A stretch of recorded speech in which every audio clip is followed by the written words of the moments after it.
Greetings, ladies and gentlemen, and welcome to this latest edition of Tales from Outer Space, where I take stories from across the internet and read them for your entertainment. This particular story is called Translation Errors and Perceptions, written by Random 3X. One of the greatest heroes to rise out of the simple race known as humanity is the man known as Captain Flash. He lived up to his title by being the most daring and shining example of humanity's exemplary nature. He was said to be a man who only knew fear, as he often saw it in the eyes of his foes. A man who stood unmoving in the face of charging skyscraper-sized Perseverix, staring it down such that it stopped in its tracks. Who brought down the band of Cloxian warlords with only a few sentences. This humble historian and friend of the man reports that his exploits are not in any way exaggerated. He achieved all of the above and so much more. But it is the nature of things that the stories are more interesting without the Ministry of Truth's input. So please allow me to elaborate on how the most feared and revered human had a perception of him warped beyond compare. First, let's address the event mentioned above involving the Cloxian warlords. This account will be taken directly from my personal records, which they could not redact. This is mostly because the records were connected in a place even the Ministry of Truth does not wish to delve for fear of incurring the wrath of a far greater entity, the tax office. It began when I knocked on the door leading to Flash's bedroom. My intention at the time was simply to wake the man who had gotten incredibly drunk after seeing the almost dinosaur-like aliens that we were to ostensibly form diplomatic relations with. If such a thing were possible, though, I could not, at the time, see how such would be done. Flash himself seemed even more dismayed, as cries of terror were all that responded when I thumped my fist against the door. Cries of, "Go away," and "You've seen those things, right? They are fecking terrifying." Well, he was not wrong, and even though I had nightmares the night before, we were here representing our race. "Flash, seriously, come on out. I have some millennia each whiskey if you do," I called out luringly, knowing that it would be the carrot that would get his ass out of the bedroom. "And can I drink it?" came his weak reply, muffled by the titanium plate door between us. "Yes, I promise that you can drink this whiskey. That costs more than my home if you come out and meet with the nice big scary aliens." The carrot seemed to work as the door clicked, indicating that the locks had been released. Now the carrot had gotten the ass to open up, now was time for the stick. I burst into his room before he could snatch the bottle and re-engage the lock. With me now in front of him, this man, this very pinnacle of warrior amongst humanity, looked terrified. He looked liable to wet himself, and I was just a scholar attached to this whole adventure.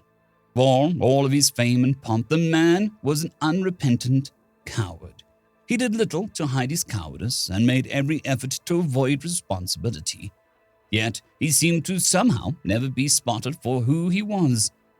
How he avoided the firing squad defied logic and probability. On one occasion, I watched the man say directly to a unit of conscripts, "You are going to be my meat shield. I know I'll get really drunk while you keep me safe." By some sheer miracle, the microphone and sound system chose that very moment to malfunction.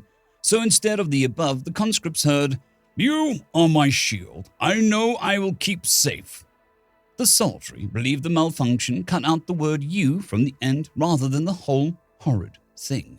However, I digress. I'd been able to force the ass into his uniform and dragged him to the meeting chamber, only stopping right before the door, maintaining a vice-like grip on his shoulders to ensure that he would proceed forward. We pressed on into the chamber.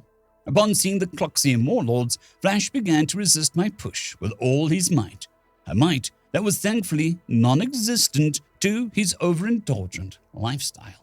Flash saw no escape now. The hungry eyes of a dozen predators with enough military might to ravage the human sector was squarely on him. So he coughed to clear his throat. And again, and once more.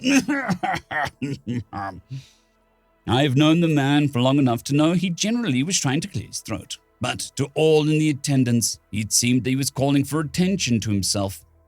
"I offer my warmest greetings and thank you for your hospitality, visiting lords," he declared in a soft voice, a voice that was so soft that it would not have been heard if not for the vocalators being connected for a means of translation.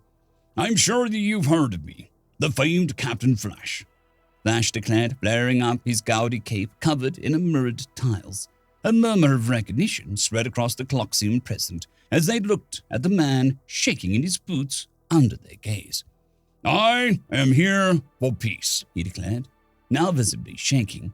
A sign of weakness before such aliens would have been the end for any diplomat. But this is Flash. The man really does defy probability. I really should take him gambling one of these days. The largest of the Cloxium warlords stepped forward, staring down at Flash, who was no doubt moments away from actually wetting himself. A loud, ear-splitting guttural snarl escaped the creature's mouth, which took a moment to translate fully. "We accept all terms humanity wishes to impose." Like that, Flash, with only a few sentences, somehow secured what we thought impossible. The Cloxium promptly left, and even to this day honor the treaty they demanded to be named after Flash, another accolade given to a man who defies probability. Now, this account may surprise those of you who have read the official account, after all. I've just relayed that what he said is not what is reported in the official report. Well, that is because of two things. First, my report was deemed unreliable due to my purchase of said Millennium-aged whiskey. They assumed that I must have been drunk and misreported what I said. The second and most important thing is what the Cloxium warlords reported during the meeting, as their perception of the whole meeting was entirely warped. I do not doubt due to some weird reality-bending luck that surrounds this ass I call a friend. When we entered the meeting chamber, with me pushing him, they did not see it as me forcing him into the meeting. Quite the opposite. They saw a warrior boldly marching into their midst with a lower scholar trying to hold him back and failing. Seeing him stand before them, shaking supposedly with the need to rip and tear them to pieces, wowed them. Then he began his speech. The funny thing about this is that the Cloxium language isn't as open and as fluid as ours, so the translators had to compensate for the words they couldn't comprehend. So when Flash said, "I offer my warmest greetings and thank you for your hospitality, visiting lords," what their translators relayed to them was, "I offer to burn you in greeting and thank your medical centers, visiting lords." This is a very interesting and strong opening line, especially for a race of militaristic as the Cloxium. As Flash flourished his cape, by sheer chance resembling the only predatory animal on their homeworld, a large, shiny, bird-like creature that hunted Cloxium young. So when he let his ego get a little boost by saying that he was sure that they had heard of him, they made the immediate, unstated parallel they believed he was making, that a man with his reputation was the same as a beast that instilled fear in them as hatchlings, that he was a predator and they were the prey. Ironically, his next line helped settle the decision, "I'm here to ask for peace." The Cloxium language has no word for ask nor peace. Asking is a weakness in their eyes, after all, so their translators did the best their little AI could manage and relayed, "I'm here to demand surrender." Following an open threat from a man with his reputation, even the warlike Cloxium doubted themselves. To be honest, I'm sure that if they did try to attack him, some utter fate-defying bullshit would have come out of left field. Regardless, due to the translation error, Flash got to continue on. We ended the evening drinking the whiskey I had bought on Flash's credit, so we ended up so drunk that we were barely aware of anything happening. That is, until we woke up in a foxhole with guns of the famed 2,547th Polish Regiment aimed at us. Yet another famed event from Flash's storied career of dumb luck.